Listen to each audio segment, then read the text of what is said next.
Buenos días a todos, bienvenidos a la clase del día de hoy. El día de hoy estaremos hablando sobre el tema de caída libre. Recordemos que estamos en nuestro bloque 2 de cinemática.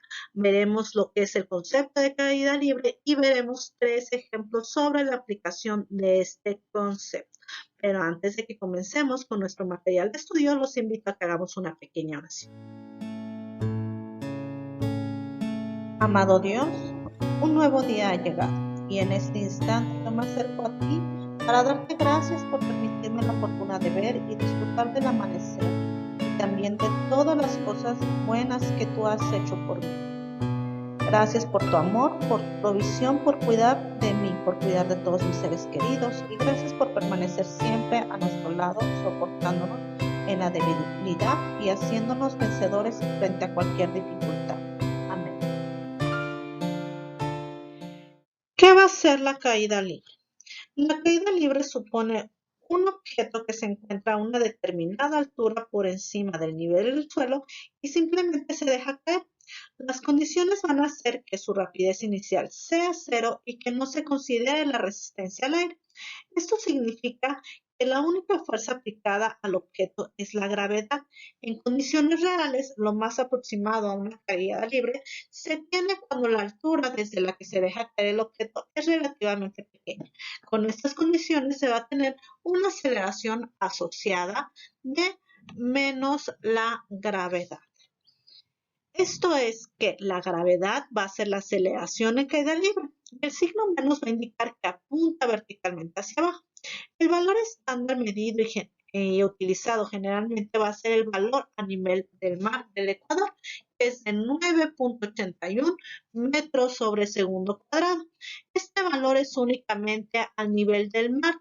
Para cualquier otra posición sobre tal nivel, el valor va a ser diferente, pero para diferentes alturas relativamente pequeñas, digamos que hasta unos 200 metros, podemos considerarlo como una constante. Por ejemplo, para la altura a la que usualmente se encuentra un transbordador espacial en órbita, que es de unos 350 kilómetros, el valor de la gravedad va a ser aproximadamente 3.83 metros sobre segundo cuadrado. Para describir escalarmente la caída libre, vamos a considerar el caso de que un objeto cae desde una cierta altura h. Se va a tomar un SR de un solo eje vertical, el eje Y, con el origen en el nivel del suelo y el sentido positivo hacia arriba. La posición inicial del objeto va a ser mi altura h. La caída libre es una forma de movimiento rectilíneo uniforme acelerado. Por lo tanto, no es sorpresivo que las ecuaciones necesarias para tratar ejercicios de esta naturaleza sean similares a las que usamos en nuestra sección anterior de movimiento rectilíneo uniforme acelerado. Las ecuaciones que han describir a la caída libre van a ser las siguientes. Primero voy a tener que YF, que es mi posición final, va a ser igual a mi altura menos un medio de mi gravedad por mi tiempo al cuadrado.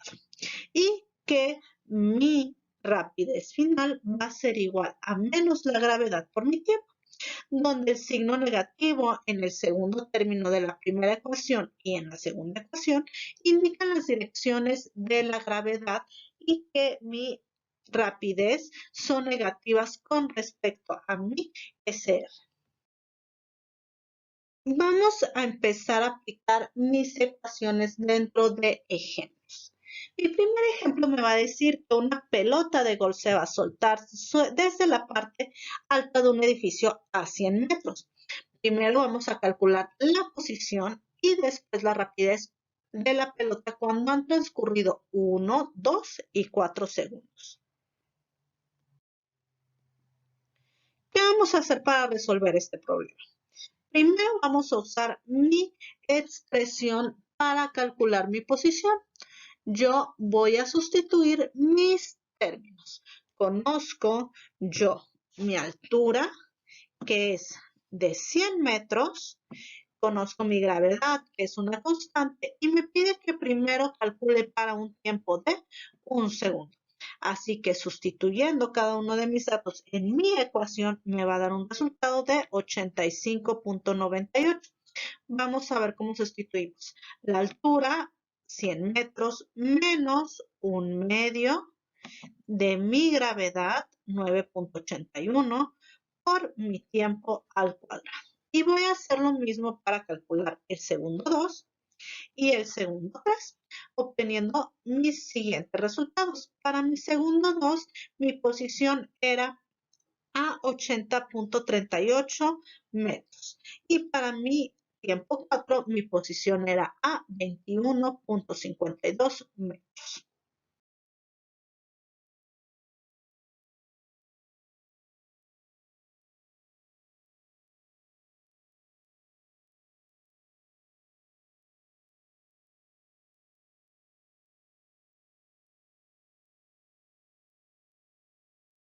Ahora, para determinar mi rapidez, vamos a usar mi fórmula de la rapidez, que dice que mi rapidez va a ser igual a menos mi gravedad por mi tiempo. Vamos a tener que para mi tiempo 1, sustituyendo, voy a tener que menos 9.81 por 1 me va a dar 9.81. Para mi tiempo de 2 segundos, menos 9.81 por 2 me va a dar menos 19.62. Y para mi tiempo 4, menos 9.81 por 4 me va a dar 39 metros, menos 39 metros sobre segundo. Y esos serían los procedimientos que yo tendría que usar para aplicar mi fórmula de caída libres. Vamos a ver mi siguiente ejemplo. Mi ejemplo 2 dice lo siguiente. El guasón cae desde lo alto de una torre. Su caída va a durar un tiempo de 4.5 segundos. ¿Qué altura tiene la torre? Nos pide considerar que cae a caída libre. Entonces, yo sé que mi posición final o mi posición cuando cae al suelo va a ser 0, porque ya cayó, no voy a tener una altura final. Entonces, nos dice que va a tardar en caer 4.5 segundos. Entonces, yo también ya tengo mi tiempo. Me pide que yo saque la altura de la torre. Así que de mi fórmula, de mi posición final, voy a sacar mi altura. Si yo tengo que mi posición final es 0, voy a despejar aquí mi altura y mi fórmula me va a quedar de esta manera. Este simplemente es mi despeje. Mi menos 1 está restando. Todo esto, perdón, está restando, va a pasar sumando. Sustituyendo dentro de mi fórmula ya despejada, yo voy a tener que mi altura va a ser igual a un medio de mi gravedad, que es 9.81, por mi tiempo, que es de 4.5 al cuadrado, y me va a dar como resultado 99.32 metros. Es lo único que tengo que hacer yo para poder resolver mi problema. Si se dan cuenta, estos problemas más que nada son de análisis e identificación de datos. Una vez teniendo ya mis datos identificados, yo puedo aplicarlos a mi fórmula. Vamos a ver un tercer y último problema. Mi ejemplo 3 me va a decir lo siguiente. Que un ninja va a caer desde la ventana de un edificio sobre el toldo de un automóvil y este va a deformarlo por 0.45 metros. Su caída va a durar 2 segundos y va a quedar en reposo sin sufrir daño alguno. Me pide que calcule primero la altura desde donde cayó, después su rapidez justo antes de tocar el auto y por último que si se supone que la deceleración causada por el toldo del auto fue constante, ¿cuál va a ser su magnitud? Primero, yo voy a calcular su altura. ¿Cómo voy a calcular su altura? Nosotros sabemos que quedó en reposo, entonces si quedó en reposo, su posición final fue 0. Utilizando mi fórmula anterior, donde mi posición final es 0, yo voy a tener que sustituyendo me va a dar un medio de mi gravedad, que es 9.81 por mi tiempo al cuadrado, que son 2 al cuadrado, me voy a tener como resultado 19.62 metros. Para calcular su rapidez, yo voy a usar la fórmula de la rapidez final, donde me dice que es igual a menos mi gravedad por mi tiempo, es decir, menos 9.81 por 2 segundos, lo cual me va a dar menos 19.62 metros sobre segundo. Y finalmente, para calcular su magnitud. Yo sé que al contacto con el auto, el niño va a decelerar hasta quedar en reposo, es decir, va a tener una rapidez final de 0. ¿Por qué? Porque ya no se va a mover. Como mi rapidez inicial fue la calculada en mi inciso B de 19.62 metros sobre segundo, y la distancia en la que ocurre este cambio de rapidez es de 0.45 metros, que es la que me marca mi problema. De la siguiente relación, importante ponerlo dentro de su formulario, vamos a obtener lo siguiente, que si despejo mi aceleración va a ser igual a mi rapidez final al cuadrado menos mi rapidez inicial al cuadrado sobre 2 veces el diferencial de mi distancia.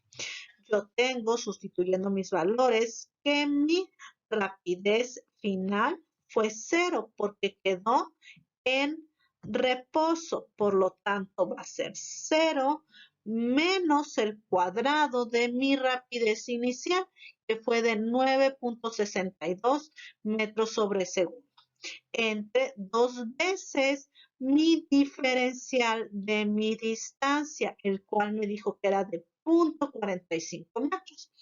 Realizando yo mis operaciones, voy a tener que tengo menos 427.71 metros sobre segundo cuadrado.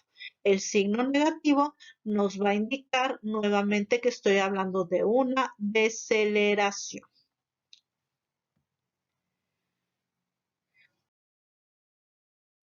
Con esto llegamos al final de las aplicaciones de nuestros ejemplos del día de hoy. Les pido que hagan sus apuntes y que si tienen alguna duda me la comenten para responderla a la brevedad. Nos vemos en nuestra siguiente clase.